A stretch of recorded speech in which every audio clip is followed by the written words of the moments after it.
오늘 우리가 함께 나눌 하나님의 말씀은 갈라디아서에 있는 말씀입니다. 갈라디아서 5장 13절부터 15절 말씀까지를 오늘은 같이 읽도록 하겠습니다. 신약성경 308면 갈라디아서 5장 13절로 15절에 있는 말씀을 이 시간은 한 목소리로 같이 읽겠습니다. 시작. 형제들아, 너희가 자유를 위하여 부르심을 입었으나 그러나 그 자유로 육체의 기회를 삼지 말고 오직 사랑으로 서로 종노릇하라. 온 율법은 내 이웃 사랑하기를 내 자신같이 하라 하신 한 말씀에서 이루어졌나니 만일 서로 물고 먹으면 피차 멸망할까 조심하라. 아멘.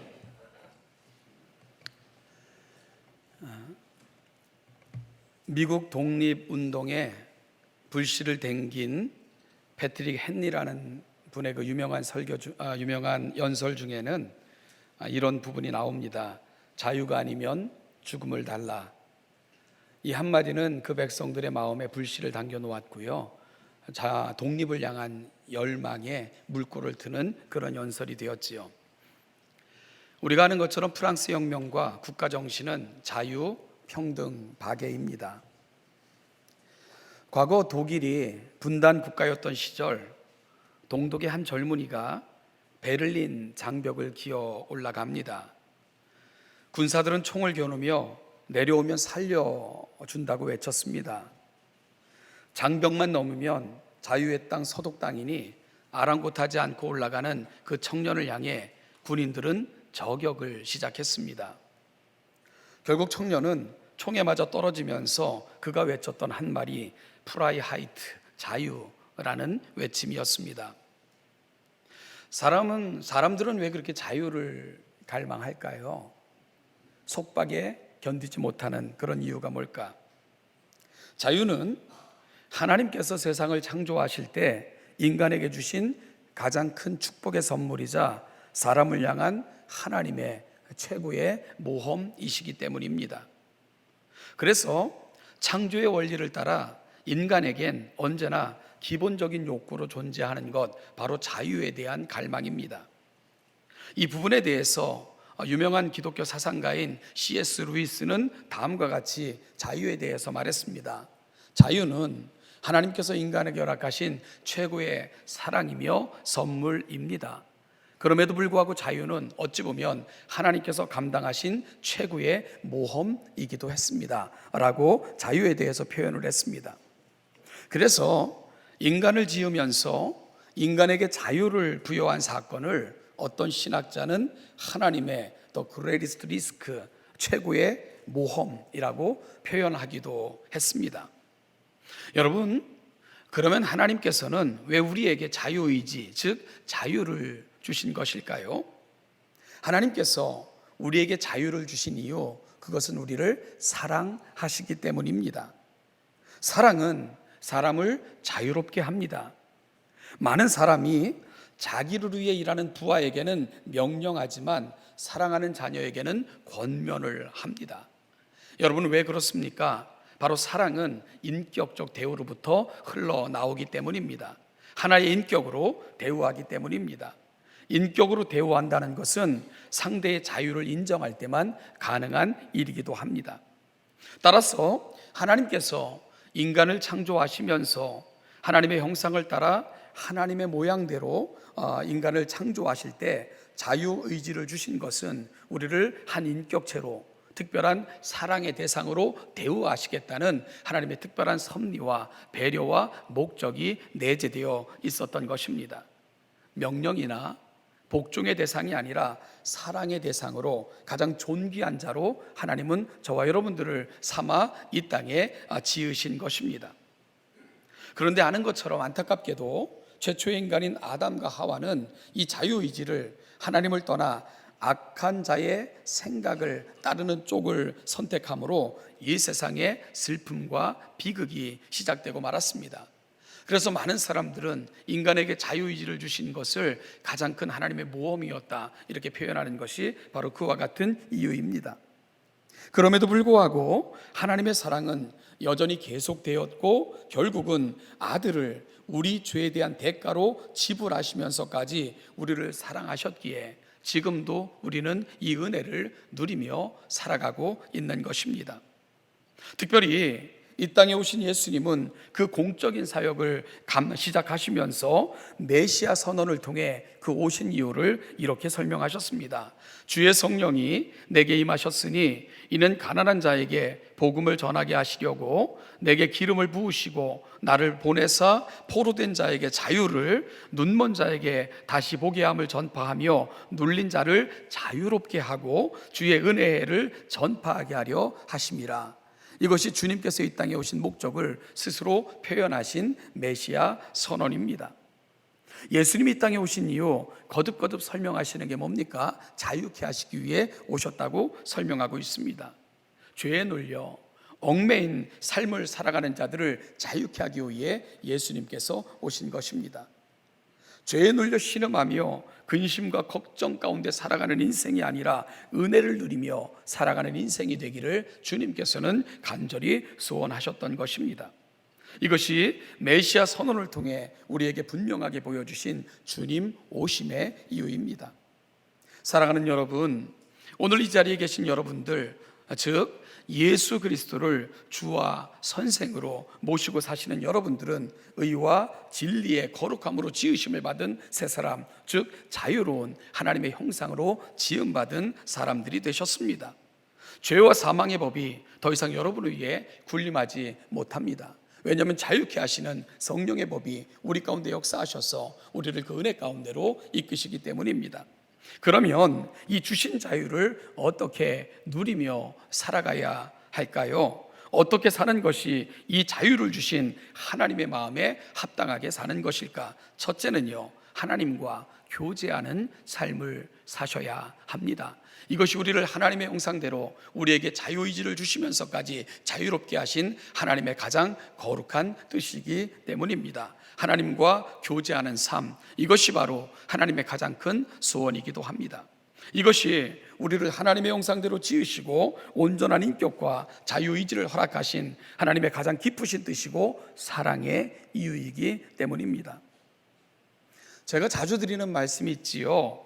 저희 집에는 세상에서 가장 잘생기고 예쁜 고양이 한 마리가 있습니다. 우리 아이들이 자기들인 줄 알고 착각했을 텐데 저를 지 집사처럼 여기는 아주 당돌한 녀석입니다. 저는 이 녀석에게 아주 깊은 애정을 느낍니다. 심지어 일을 마치고 집에 들어가면 저는 그 고양이와 뽀뽀하기를 서슴없이 할 정도로 저는 귀하게 생각을 합니다. 여러분, 그럼에도 불구하고 그 녀석과 제가 교제하는 것은 아니잖아요. 이는 여러분들 집에 아무리 예쁘고 사랑스러워 정말로 애정을 다하여 키우는 개나 고양이가 있다 해도 이 원리는 마찬가지입니다. 말 안 듣고 말썽 피우는 사람보다 훨씬 사랑스러워도 그것은 그냥 애완 동물일 뿐입니다. 여러분 혹시 집에 있는 개와 고양이와 깊은 인격적 교제를 나누고 있다, 그렇게 생각되시는 분들이 있으면 정신감정을 한번 받아보시라고 권면하고 싶어요. 왜 그런 줄 아십니까? 교제라는 것은 격이 같아야만 가능한 것입니다. 그런데 여러분, 개와 고양이는 우리와 격이 같지가 않아요. 그래서 저는 개에게 있는 격을 견격이라고 표현하고요, 고양이에게 있는 걸 저는 묘격이라고 이렇게 설명을 합니다. 하나님께서 우리를 하나님의 형상대로 지으신 이유, 하나님과 우리를 같은 격으로 지으신 것입니다. 여러분, 이유가 뭐라고요? 우리를 교제의 파트너, 그 아름다운 교제로 초청하시려는 하나님의 특별한 섭리가 그분의 형상대로 우리를 지으신 그분의 창조 목적에 깃들어 있다는 것을 말씀드리고 있는 것입니다. 사랑하는 여러분, 따라서 인간으로 지으심을 받아 온전한 인격과 자유의지를 소유한 사람들이 살아가면서 얻고 누리게 될 최고의 영광, 그것이 무엇이겠습니까? 창조주 하나님과 교제하는 삶을 살아가는 것입니다.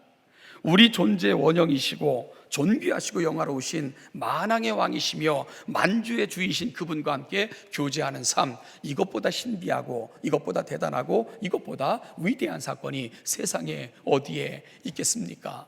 여러분 세상 잘 보세요. 조금만 지위가 있고 조금만 잘나 보여도 그 곁에 모여드는 것이 사람들의 생리 아닙니까? 그런데 우리가 교제하며 우리가 그 교제를 우리와 교제하기를 즐겨 하시는 분, 그분이 누구시라고요? 온 우주 만물의 창조주이십니다. 온 우주의 주인이신 그분이 저와 여러분들을 그 특별한 교제의 자리로 초청하신 것입니다. 사랑하는 여러분, 피조물인 우리가 창조주와 교제하는 것, 이것보다 신비하고 아름답고 거룩하고 대단한 사건이 어디에 있겠습니까? 오늘 우리를 창조하신 그 아름다운 창조의 목적을 따라 이후로 남은 생애는 창조주와 교제하며 하나님과 동행하는 아름다운 삶을 살아가시는 신원예담교회 모든 성도들 되시기를, 이 놀라운 지혜를 놓치지 않는 여러분들이 되시기를 주님의 이름으로 축복합니다. 둘째로요, 우리에게 주신 자유의 기회를 육체의 기회로 삼지 말아야 됩니다. 우리가 5장 13절 말씀을 같이 한번 다시 읽겠습니다. 13절입니다. 시작.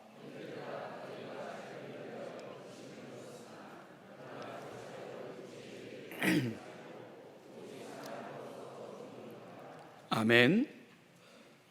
요즘 우리 사회를 볼 것 같으면 소위 사람들의 관심과 인기를 한 몸에 받고 살아간다고 생각하는 사람들, 소위 아이돌, 연예인들, 이런 사람들이 보여주는 행태로 인하여 눈살을 찌푸리고 근심 어린 시선으로 그들을 바라보는 것, 요즘 한국 사회의 모습입니다. 자신들에게 주어진 인기와 부를 가지고 마약에 손을 대고 성적인 범죄를 저지르고 오만방자한 삶을 살아가면서 백성들은 매우 허탈해하고 있습니다.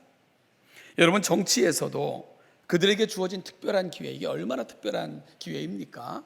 한 나라의 대통령이 된다는 거, 국회의원이 된다는 거, 공직자들이 된다는 거, 여러분, 이것은 특별한 부르심 아닙니까? 그들에게는 봉사할 수 있는, 백성을 섬길 수 있는 너무나도 특별한 기회를 하나님께서 허락해 주신 것입니다. 여러분, 이 기회를 정말로 백성을 위해, 그리고 가치를 위해, 내 인생의 그 놀라운 목적을 위해 그렇게 사용하면 얼마나 복되고 아름다운 일이겠습니까마는, 오늘 그 길에서 벗어나서 정말로 잘못된 길로 육체의 기회로 그 기회들을 활용하고 있는 많은 몇몇 사람들 때문에 얼마나 백성들이 아파하고 힘들어하는지 우리가 보고 있지 않습니까? 오직하면 사람이 사람을 상대로 적폐라 하는 말들을 서슴없이 쓰는 그런 세상이 돼버리고 말았습니까? 더불어 그렇게 살아가야 될 사람들이 여러분 처단해야 되고 척결해야 될 대상이라니, 이것만큼 슬픈 것이 우리가 살아가는 세상 속에 또 어디에 있겠습니까? 이런 일들이 왜 벌어집니까? 주께서 우리에게 축복으로 주신 것들을 축복의 기회로 삼지 못하고 있기에 이와 같은 것들이 우리에게 슬픔과 답답함으로 오고 있는 것입니다. 사랑하는 여러분, 그렇다면 자유를, 하나님께서 주신 그 특별한 것들을 소중히 여기는 사람들은 어떤 삶을 살아가는 것이 맞을까요? 제가 감명 깊게 읽었던 많은 책들 중에 한 권이 레미제라블이라는 소설입니다. 책으로도 읽었고 영화로도 보았고 뮤지컬로도 감상을 했습니다. 여러분, 이 소설의 중심축이 뭡니까? 한 번의 사랑이 빚어낸 아름다운 사랑의 향기, 바로 그 책의 중심축에 놓여져 있는 정신이고 핵심적인 가치입니다. 그것은 19년의 형기를 마치고 교도소를 나서는 한 젊은이가 젊지가 않죠. 한 사나이가 경험하게 된 특별한 사랑, 그것이 그 이야기를 이끌어가는 모티프가 됩니다.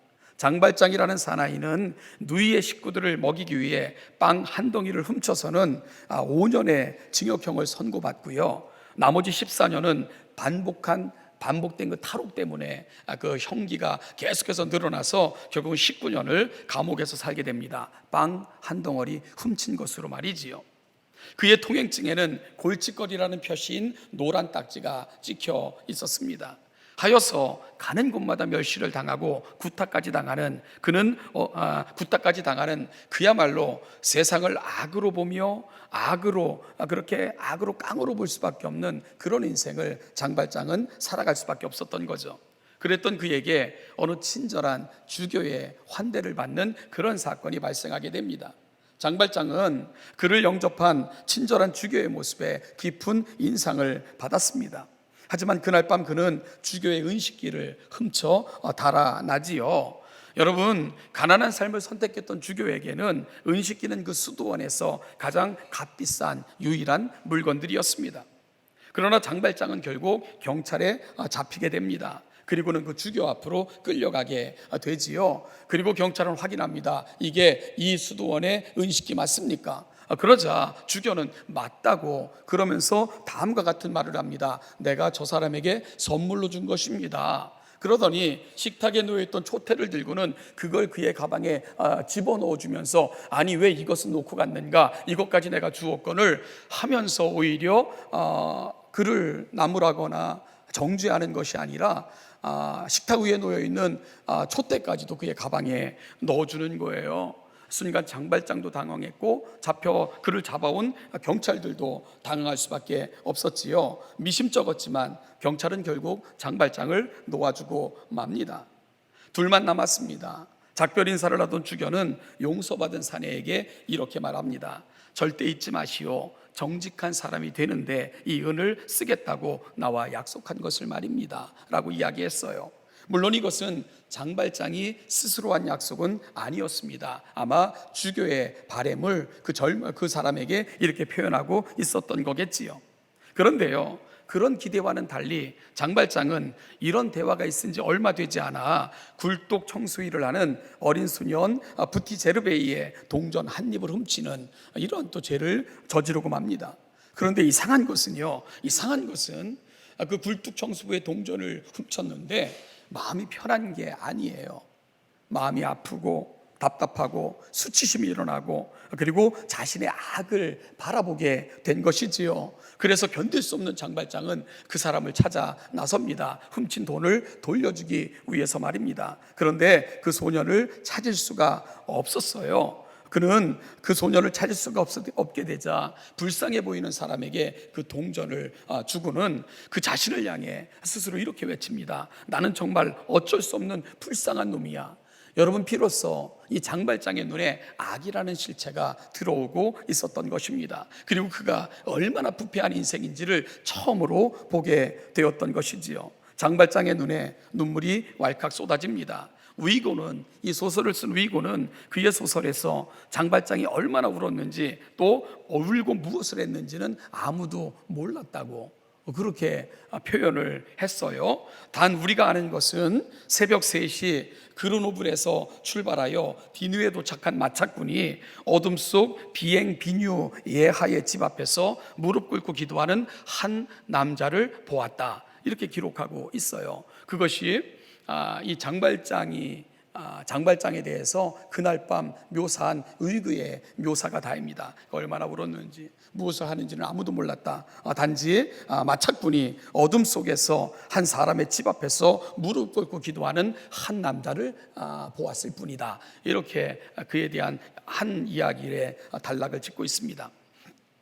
여러분이 한 문장은 정말 많은 이야기를 시사해주는 그런 문장입니다. 이 문장은요, 복선을 깔고 있어요. 장발장이 그 이후로 어떻게 살았을까 하는 것에 대한 복선 말이지요. 여러분, 그는 그에게 은혜로 주어진 기회를 육체의 기회로 사용하지 않았습니다. 육체의 기회로 사용한다는 말이 어떤 말입니까? 갈라디아서 5장 19절부터 21절 상반절을 보면 다음과 같이 기록하고 있습니다. 육체의 일은 분명하니 곧 음행과 더러운 것과 호색과 우상 숭배와 주술과 원수 맺는 것과 분쟁과 시기와 분냄과 당 짓는 것과 분열함과 이단과 투기와 술 취함과 방탕함과 또 그와 같은 것들이라. 여러분, 이런 것들이 육체의 소욕을 따르는 삶의 모습이라고 사도 바울은 설명하고 있습니다. 우리는 비록 소설의 주인공이지만 은혜가 사랑이 찾아갔을 때 그 이후로 죄된 삶을 버리고 육체의 소욕을 따르지 아니하고 은혜 받은 자로, 사랑 받은 자로 거룩한 삶을 향해 걸어갔던 한 인물을 만나게 됩니다. 여러분, 그래서 존 스투트 목사님은 이런 말을 했습니다. 그리스도인의 자유는 죄로의 자유가 아니라 죄로부터 벗어남의 자유다, 이런 얘기를 했어요. 우리에게 주어진 자유는 무엇도 다 할 수 있다는 자유가 아니라 그 자유는 더 거룩한 것을 향해 출발함으로 그 거룩한 것을 이루는 것 속에서의 자유다, 이런 말을 했던 것도 바로 그와 같은 이유입니다. 그러면서요, 여러분, 존 스투드 목사님은 예수님의 예를 이야기합니다. 예수님께서 우리를 죄로부터 멀어지도록 하신 것, 그리고 우리를 자유케 하신 이유는 지금까지 죄를 향해 걸어갔던 자유라면 죄로부터 벗어나서 죄와 상관없는 다른 방향으로 걸어가게 하시기 위한 하나님의 특별한 자유의 부르심이다, 이렇게 우리가 받은 구속의 은혜를 설명하고 있었습니다. 사랑하는 성도 여러분, 하나님이 우리를 자유케 하신 것, 그 자유케 하신 이유가 무엇입니까? 사랑하는 여러분, 육체의 소욕을 따르기 위한 자유가 아니라 하나님이 원하시고 기뻐하시는 삶을 위한 자유로의 부르심, 그것이 바로 성도가 갖는 특별한 의미인 것을 이 시간 기억할 수 있게 되기를 간절히 소원합니다. 그렇다면 마지막으로요, 자유케 된 사람이 가야 되는 길은 어떤 길일까? 우리가 5장 13절 말씀을 통해 다시 한번 확인할까 합니다. 형제들아, 너희가 자유를 위하여 부르심을 입었으니 그러나 그 자유로 육체의 기회를 삼지 말고 어떻게 하라고요? 오직 사랑으로 서로 종노릇하라, 이렇게 권면하고 있습니다. 여러분, 그리스도인의 삶의 윤리는 소극적인, 하지 말라는 것에서 끝나지 않아요. 그리스도인의 삶의 윤리는 멈추고 돌아서서 적극적으로 걸어가라는 것, 그것이 바로 그리스도인들의 삶의 윤리입니다. 오늘 사도 바울도 우리가 자유를 위해서 부름을 받았는데 그 자유로 육체의 기회로 삼지 말아야 됩니다. 육체의 기회로 삼고 살아왔던 삶이라면 멈추어야 돼요. 그리고 돌아서야 됩니다. 그리고 어디를 향해 나아가야 됩니까? 바로 오직 사랑으로 서로 종노릇하는 새로운 삶을 시작할 것을 요청하고 있는 것입니다. 그러니까 그리스도인의 자유는 종노릇하기 위한 자유가 되는 것입니다. 역설적인 사도 바울의 자유관입니다. 우리는 그리스도인의 삶을 표현하는데 여러 가지 역설적인 말씀들이 너무나도 많이 등장한다는 것을 성경을 읽어보면 알게 될 것입니다. 누구든지 크고자 하는 자는 섬기는 자가 되어야 된다. 자기 생명을 미워하는 자는 미워하는 자가 생명을 보존할 것이다. 세상에서 어리석은 자가 되어야 지혜로운 자가 될 수 있다. 여러분, 사도 바울은 심지어 이런 고백까지 해요. 내가 약할 때에 곧 강함이라. 사랑하는 여러분, 세상의 이치와 원리와는 너무나도 다른 것 같은 너무나도 많은 말씀들이 성경에 등장하지 않습니까? 이런 역설적인 말씀들을 보거나 들으면 여러분들은 어떤 생각이 드십니까? 역설적이라는 말은 앞뒤가 맞지 않을 때, 맞지 않는 것 같아 보일 때 사용하는 표현입니다. 그래서 이것을 모순이라고 생각할 수도 있어요. 앞뒤가 안 맞으니까 틀렸다고 말을 할 수도 있습니다. 여러분, 어떻게 높아지고자 하는 자는 낮아져야 되고, 여러분, 섬김을 받으려 하지 말고 섬기는 자가 더 큰 자이고, 이런 개념들은 세상에서는 말도 안 되는 논리적 모순을 담고 있는 말들이기 때문입니다. 그래서 이런 말들을 우리가 듣고 있으면 많은 생각이 드는 것도 사실입니다. 이 말씀이 갖고 있는 정확한 의미가 뭘까? 그런데 저와 여러분들은 아시지 않습니까? 여러분, 하나님의 말씀대로 사는 것, 그리고 살아보니까 이게 얼마나 귀하고 얼마나 대단한 가치를 지니고 있는 말인가를 저와 여러분들은 알고 있지 않습니까? 따라서 여러분, 높아지고자 하는 자가 섬기는 자가 되고, 그리고 또한 크고자 하는 자가 자기를 낮추며, 그리고 종으로서 살아가는 것이 오히려 서로가 높아지는 방법인 것을 우리가 알고 실천할 때 우리의 가슴이 얼마나 뛰고 우리의 가슴이 얼마나 큰 흥분으로 가득 찼는가를 저와 여러분들은 경험하고 있었지 않습니까? 사도 바울은 오늘 본문에서도 또 하나의 역설의 진리를 말씀하고 있는 것입니다. 그것은 뭡니까? 우리가 종이 되기 위해 자유를 얻었다는 것입니다.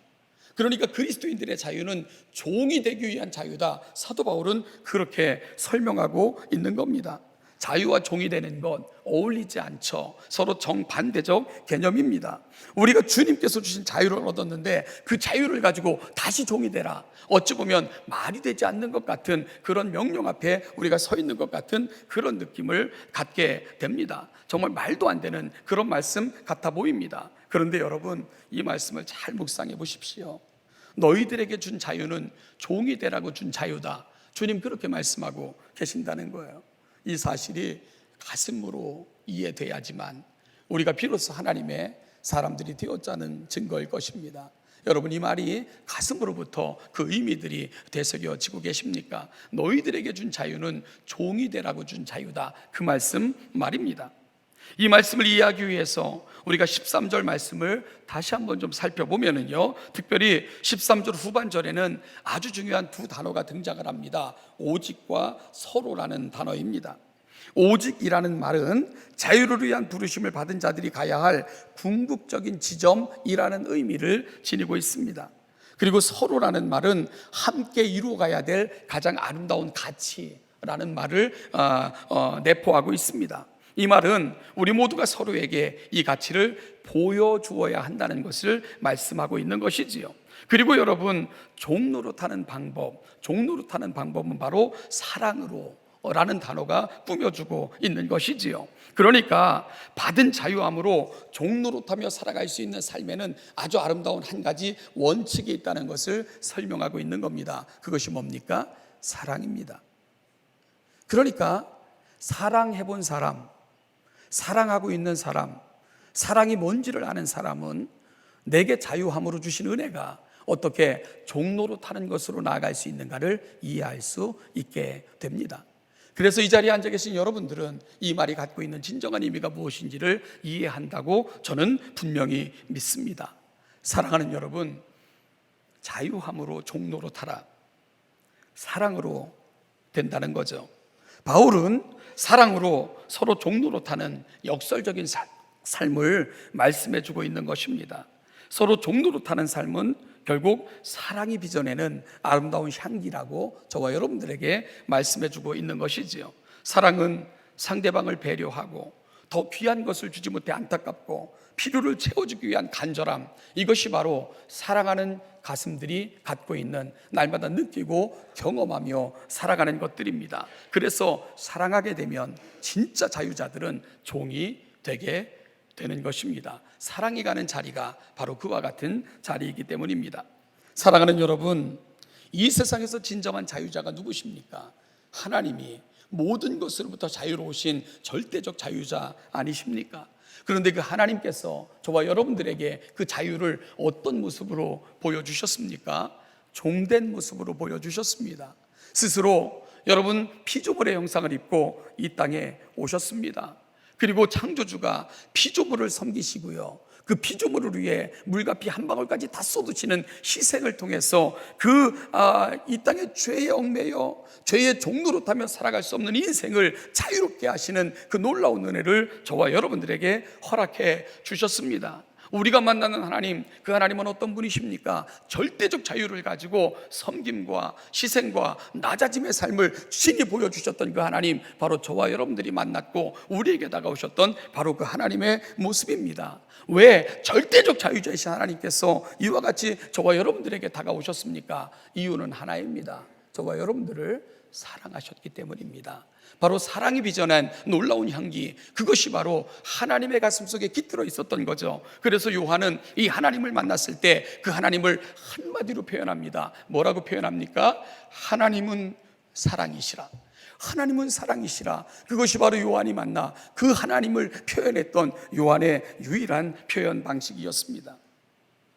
한 주교의 사랑으로 인하여 그 사랑의 흔적이 장발장이라는 한 영혼의 가슴에 새로운 불을 지폈던 것처럼 주님께서 우리에게 그 놀라운 은혜를 허락해 주셨습니다.